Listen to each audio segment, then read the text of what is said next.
Good evening दोस्तों, मैं अखिलेश एक बार फिर आप सभी से जुड़ गया हूं। चलिए, उम्मीद करता हूं आप सभी लोग अच्छे होंगे, आप सभी लोगों की पढ़ाई अच्छे से चल रही होगी और उसी पढ़ाई में थोड़ा और धार देने के लिए और पैनापन देने के लिए मैं आ गया हूं फिर से एक बार आप सभी के साथ एक नए टॉपिक पे। और आज के जो टॉपिक है क्या है, इमरजेंसी। पिछले लेक्चर में मैंने इमरजेंसी बताई थी आपको। इमरजेंसी होती क्या है, संविधान के किस भाग में है, किस आर्टिकल के तहत आती, कितने प्रकार की इमरजेंसी होती, उन सब के बारे में मैंने चर्चा की थी आपसे। ठीक है, तो आज हम देखते हैं इमरजेंसी। पहले लेक्चर में मैंने आपको बताया था नेशनल इमरजेंसी, जो आर्टिकल 352 के तहत देश में नेशनल इमरजेंसी यानी राष्ट्रीय आपातकाल लगता है। वो लगता है किस आधार पे लगता है, क्या क्या थी, अनुमोदन था, कैसे अनुमोदन होता है, कैसे पास होता है, कैसे समाप्त किया जा सकता है, उन सबको लेकर मैंने पिछले लेक्चर में आप सभी को पढ़ा दिया था। आज हमारा जो मुख्यतः टॉपिक है, दो टॉपिक है। एक हमारा क्या है, राष्ट्रपति शासन। एक हमारा जो टॉपिक क्या है, राष्ट्रपति शासन। और दूसरा टॉपिक क्या है हमारा, वित्तीय आपातकाल यानी वित्तीय आपातकाल। वित्तीय आपातकाल, ये हमारे दो टॉपिक है। मैंने पहले आपको पढ़ाई दिया था राष्ट्रीय आपातकाल, पिछले ही लेक्चर में मैंने पढ़ाया राष्ट्रीय आपातकाल।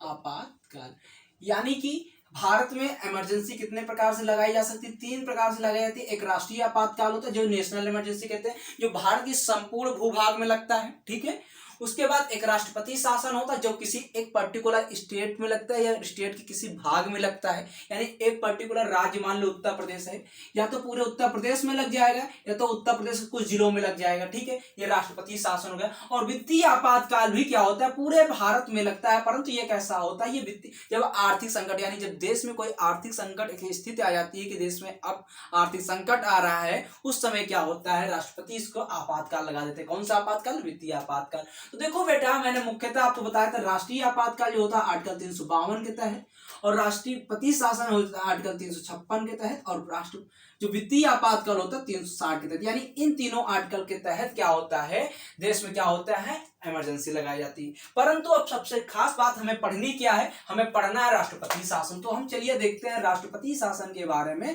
चर्चा करते हैं। राष्ट्रपति शासन के बारे में चर्चा करते हैं। ठीक है, राष्ट्रपति शासन के बारे में हम चर्चा करते हैं। तो देखिए, आज से जो हमारा टॉपिक क्या है, राष्ट्रपति शासन। राष्ट्रपति शासन जिसको हम कह सकते हैं राज्य आपातकाल यानी स्टेट इमरजेंसी, जिसको आप इंग्लिश में स्टेट इमरजेंसी कहते हो, उसी को हम क्या कहते हैं, राष्ट्रपति शासन इसको कहते हैं। देखो, राष्ट्रपति शासन मुख्यतः होता क्या है, ये आर्टिकल 356 के तहत, इसकी सबसे खास बात यह है कि आर्टिकल 356 के तहत और 365 के तहत दो पार लगाया जा सकता है, यानी दो तरीके से लगाया जा सकता है। यानी जो राष्ट्रपति शासन होता है, अभी तक आप सभी को मैं बताता आ रहा था कि आर्टिकल सिर्फ 356 के तहत राष्ट्रपति शासन लगता है, लेकिन ऐसा नहीं होता है। एक और आर्टिकल होता है, आर्टिकल 365 होता है, जिसके साथ ही राष्ट्रपति शासन भी लग जाता है। इसकी कंडीशन अलग होती है, इसकी कंडीशन अलग होती है। ये देखते हैं इसकी कंडीशन। जब राष्ट्रपति शासन जब किसी स्टेट में लगता है आर्टिकल 356 के तहत, उस कंडीशन में क्या होता है, यानी इस वाली कंडीशन में क्या होता है, जब 356 के तहत लगता है इमरजेंसी, यानी सीधी सी भाषा में कहें तो जब मान लो उत्तर प्रदेश है, इस स्टेट में इमरजेंसी लग गई। ठीक है, आर्टिकल 356 के तहत। ठीक है, सिर्फ हम 356 के तहत समझेंगे। ठीक है, ये उत्तर प्रदेश है और यहाँ पे इमरजेंसी लग गई, तो यहाँ पर जब आर्टिकल 356 के तहत राष्ट्रपति शासन लगेगा, तो इसकी सबसे बड़ी बात क्या होगी, यानी जो यहाँ की वर्तमान सरकार है, वो शासन प्रशासन करने में सही तरीके से सक्षम नहीं है।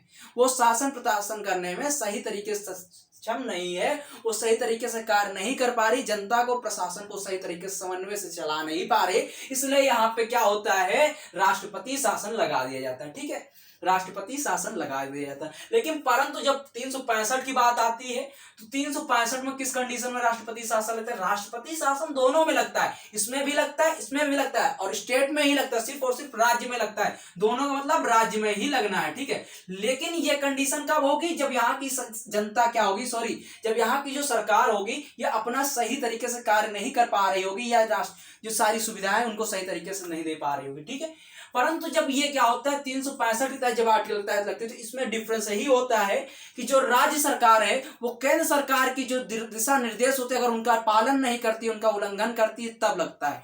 यानी पहली कंडीशन में जब सरकार सही तरीके से नहीं चल पा रही है, जनता को सही तरीके से हैंडल नहीं कर पा रही है। दूसरी कंडीशन में जब केंद्र का उल्लंघन होता है, केंद्र का उल्लंघन होता है तब क्या होता है, इस स्टेट में भी इमरजेंसी लग सकती है। यानी दो कंडीशन है। हमने आर्टिकल 356 के तहत क्या देखा, 356 के तहत यही देखा कि जब प्रदेश में सही तरीके से सरकार कार्य नहीं कर रही है, कार्यान्वयन नहीं हो पा रहा है, जनता को प्रशासन सही तरीके से नहीं पहुंचा पा रही है, सुविधाएं नहीं पहुंचा पा रही है, उसमें भ्रष्टाचार भ्रमित हो रहा है, कई सारा भ्रष्टाचार हो रहा, उस समय क्या होगा प्रदेश में क्या हो जाएगा, यानी उत्तर प्रदेश में उस समय क्या लगेगा, इमरजेंसी लग जाएगी। कैसे लगेगा, राज्य इमरजेंसी यानी राष्ट्रपति शासन लग जाएगा। ठीक है, जिसको हम कहते हैं राष्ट्रपति शासन या राज्य आपातकाल कहते हैं या स्टेट इमरजेंसी कह लो। परंतु 365 के तहत क्या लगता है, जब 365 के तहत लगता है केंद्र का उल्लंघन, यानी केंद्र सरकार की जो शक्तियां होती है उनका उल्लंघन किया जाता है, केंद्र के जो दिशा निर्देश होते हैं सरकार के द्वारा, राज्य सरकार के द्वारा उनका उल्लंघन किया जाता है तब लगता है। यानी सीधी सी भाषा में कहें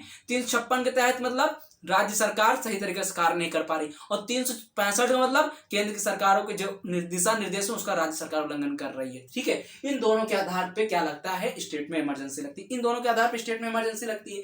अब इमरजेंसी होती क्या है, तो देखो जब इसको इमरजेंसी लगती है तो इसको अनुमोदन या इसको पास कराने के लिए क्या होता है, जैसे कि उत्तर प्रदेश में आज कितनी तारीख है, 30 अप्रैल है, और राष्ट्रपति शासन और राष्ट्रपति साहब कहते हैं 30 अप्रैल से उत्तर प्रदेश में क्या हो गया, इमरजेंसी हो गई। ठीक है, यानी राष्ट्रपति शासन लग गया कहां, उत्तर प्रदेश में 30 अप्रैल से। तो परंतु ये 30 अप्रैल से आज से जब घोषित हो गया है तो 30 अप्रैल से 2 माह तक संसद के दोनों सदनों में यानी आरएस और एलएस और इन दोनों यानी लोकसभा और राज्यसभा में दोनों सदनों में, संसद के दोनों सदनों में जो अनुमोदन होगा उसको प्रस्ताव को पारित करना होगा।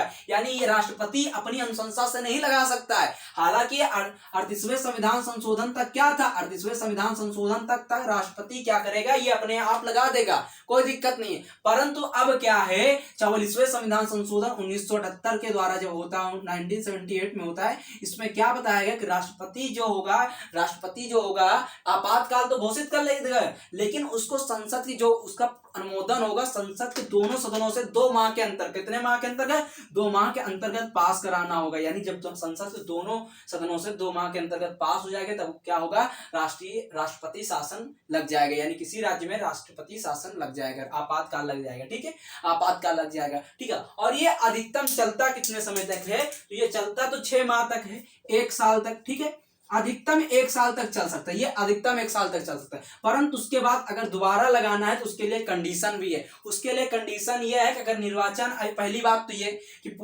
उसके लिए शर्त देखो, उसके लिए ऐसे शर्तें देखते हैं हम। ठीक है, उसके लिए शर्त देखते हैं।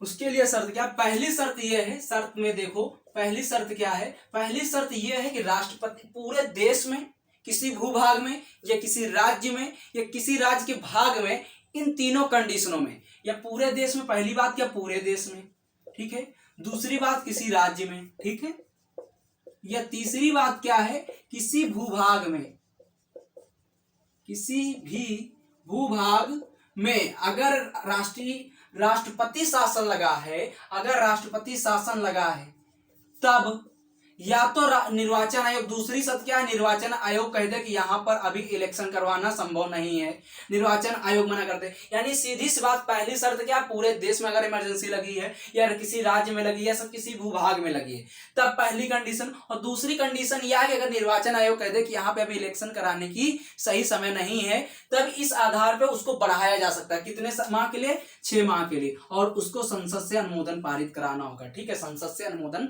पारित करा, यानी अगले 6 माह बढ़ाने के लिए संसद से फिर से पास कराना होगा। ठीक है, ये था आपका क्या था, राष्ट्रपति शासन। यानी राष्ट्रपति शासन हमने देखा आर्टिकल 356 के तहत लगता है, किसी राज्य में लगता है, राज्य किसी पूरे राज्य में लग सकता है, राज्य किसी स्पेशल भाग में लग सकता है। ठीक है, इसको पास कराने का संसद के दोनों सदनों से पास कराना होगा, अधिकतम समय कितना होगा, 2 माह के अंदर कराना होगा। ठीक है, और जैसे पास हो जाएगी राष्ट्रपति शासन लग जाएगा। 1 साल के बाद इसको अगर पुनः लागू करना है, 1 साल के बाद अगर इसको पुनः लागू करना है तो ये सारी शर्तें होंगी, यानी कि शर्तें, अगर ये सारी शर्तें पूरी कर रहा है तो क्या होगा, वो फिर से अगले 6 माह के लिए बढ़ा दिया जाएगा। ठीक है, अगले, और अब तक पूरे देश में 100 से अधिक बार अब तक पूरे देश में 100 से अधिक बार, ध्यान देना, 100 से अधिक बार राज्य में क्या लग चुका है, क्या लग सकता है, राज्यपाल, ये जो राज्य में क्या लग सका, आपातकाल लगे। यानी पूरे देश में 100 से अधिक बार क्या लग सका, राष्ट्रपति शासन लग चुका है। ठीक है,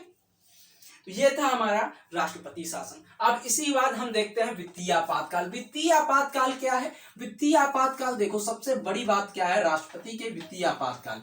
वित्तीय आपातकाल का मतलब क्या है, देखो अब हम देखते हैं वित्तीय आपातकाल। ये वित्तीय आपातकाल क्या है, वित्तीय आपातकाल, ठीक है। देखो वित्तीय आपातकाल आर्टिकल 360 के तहत लगता है, और इसको भी कौन लगाता है, राष्ट्रपति लगाते हैं। दोनों सबको राष्ट्रपति ही लगाता है। ठीक है, चाहे वो राष्ट्रपति शासन हो, चाहे वो राष्ट्रीय आपातकाल हो, चाहे ये वित्तीय आपातकाल हो, इन तीनों को कौन लगाता है, राष्ट्रपति लगाते हैं। ये किस आर्टिकल 360 के तहत लगता है। ठीक है, इसका सीधा सा मतलब है जब देश में आर्थिक स्थिति गड़बड़ा जाए, आर्थिक स्थिति में संकट आ जाए, तब क्या लगता है, देश में राष्ट्रपति कौन क्या करता है, राष्ट्रपति शासन को लगा सकता है। लेकिन 38वें संविधान संशोधन के पहले जो 38 अमेंडमेंट है, इस अमेंडमेंट के पहले क्या था, 38 अमेंडमेंट के पहले क्या था, संविधान संशोधन के पहले क्या था, इस अमेंडमेंट के पहले क्या था कि राष्ट्रपति किसी की जरूरत नहीं समझता था और क्या लगा देता था, वित्तीय आपातकाल लगा देता था। लेकिन उसके बाद 44वें संविधान संशोधन 1978 में जो होता है, इसमें यह बताया गया कि नहीं, ये क्या होगा, राष्ट्रपति तो लगा देगा, यानी राष्ट्रपति वित्तीय आपातकाल लगा देगा, परंतु ये न्यायिक समीक्षा के अधीन होगा, न्यायिक समीक्षा के अधीन होगा। यानी इस पर कौन न्यायिक समीक्षा कर सकते हैं, यानी न्यायिक समीक्षा के अधीन होगा, यानी इस पर जो न्यायिक समीक्षा के अधीन होगा, यानी जो उच्चतम न्यायालय इसको न्यायिक समीक्षा कर सकता है। ठीक है, यानी राष्ट्रीय आपातकाल किस आर्टिकल के तहत लगता है, 360 के तहत। कब लगता है, जब देश में वित्तीय संकट हो जाता है तो राष्ट्रपति लगा सकता है। पहले क्या था, 38वें संविधान संशोधन तक क्या था कि राष्ट्रपति क्या करता था, राष्ट्रपति बिना किसी अनुमति के अपने आप लगा दे सकता था। ठीक है, परंतु 44वें संविधान संशोधन 1978 में कहा गया कि राष्ट्रपति वित्तीय आपातकाल लगा सकता, कोई दिक्कत नहीं, राष्ट्रपति वित्तीय आपातकाल लगा दे, परंतु वो न्यायिक समीक्षा के अधीन होगा। क्या होगा, राष्ट्रपति जो, परंतु वो न्यायिक समीक्षा के अधीन होगा। ठीक है, इतनी बात समझिए। अब इसका कार्यकाल क्या होता है, तो देखो इसका कार्यकाल कोई निश्चित सीमा नहीं, ये अनंत काल तक बढ़ता रहेगा। ठीक है, और इसको संसद में बार बार पारित करवाने या पुनः प्रस्ताव पास करवाने कोई जरूरत भी नहीं है। ठीक है, ना ये इसको अनंत काल तक बढ़ता रहेगा और ना इसको बार बार पास कराने की जरूरत है। हाँ, जैसे ही राष्ट्रपति इसकी जरूरत नहीं समझेगा वो हटा देगा। तो यही था आपका क्या था, राष्ट्रीय आपातकाल। ठीक है, सॉरी, इसका क्या था, वित्तीय आपातकाल। तो हमने देखा भारत में 3 प्रकार से आपातकाल है। एक राष्ट्रीय आपातकाल है, अनुच्छेद राष्ट्रीय आपातकाल है अनुच्छेद 352 के तहत,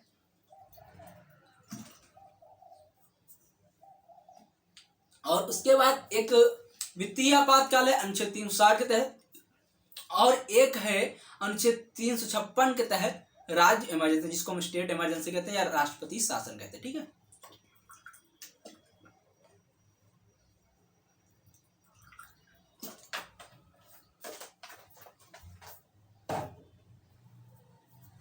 ठीक है, यही था आपका वित्तीय आपातकाल, यही था आपका राष्ट्रपति शासन, यही था आपका नेशनल इमरजेंसी। उम्मीद करता हूं ये तीनों टॉपिक आपको समझ में, इमरजेंसी समझ में। अगर फिर भी कोई डाउट हो, नीचे कमेंट सेक्शन में आप पूछ सकते हैं। डिस्क्रिप्शन में आपको मेरा व्हाट्सएप नंबर मिल जाएगा, इंस्टाग्राम आईडी मिल जाएगी, आप कहीं पे अपने सारे डाउट्स क्लियर करें। उम्मीद करता हूँ आज आपका ये टॉपिक क्लियर हुआ। अगर अच्छा लगा प्लीज लाइक करना, शेयर करना, सब्सक्राइब करना और अपने दोस्तों में शेयर जरूर करना। उम्मीद करता हूँ आपका ये टॉपिक अच्छा लगा, तो प्लीज अपने दोस्तों में जरूर शेयर करना। आज के लिए इतने, पढ़ते रहे, मुस्कुराते हैं। जय हिंद, जय भारत। जय हिंद, जय भारत।